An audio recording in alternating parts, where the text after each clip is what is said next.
Okay, a trig integral for us, and there's probably a way a substitution can make this easier for us.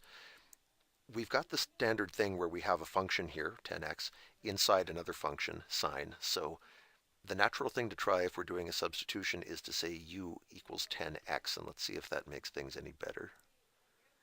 If u is 10x, we can differentiate both sides and get du equals 10 dx.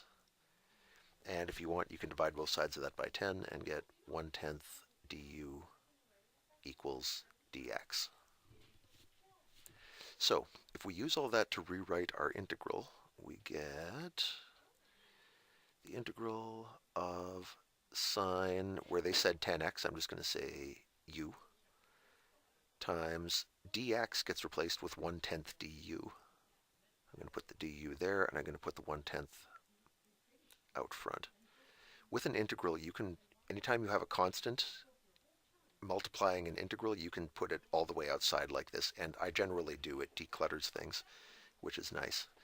So we have 1/10 just sitting there.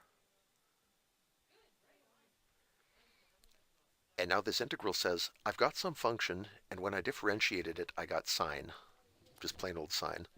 So search your memory or your formula sheet for something whose derivative is sine.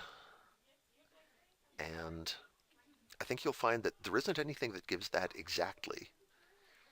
The derivative of sine is cosine. The derivative of cosine is negative sine. That's mighty close. Tan goes to secant, secant goes to secant tan, and so forth. The closest thing you get actually is cosine, which is correct, except for a factor of -1. That's the only problem. Well, if the derivative of cosine is negative sine, the derivative of negative cosine should be positive sine. That's what we're going to use here. This original function must have been negative cosine u. This happens a lot with derivatives where you get something that's pretty much right, and then you say, well, this is 2 times too big, or this is a third too small, or this is out by a factor of -1, and then you just put in a factor to correct for that. Saying my original must have been negative. Then when we took the derivative, we'd get negative times negative, and it would come out to plus sine u the way it's supposed to. So that's a legal fix. We're going to be doing it routinely. And so we get a 1/10. The integral of sine is negative cosine, and of course, we never ever forget our plus arbitrary constant.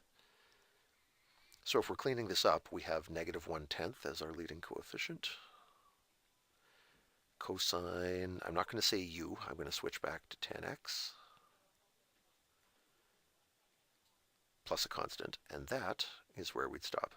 You can differentiate that, and you should find it'll clean up to sine 10x.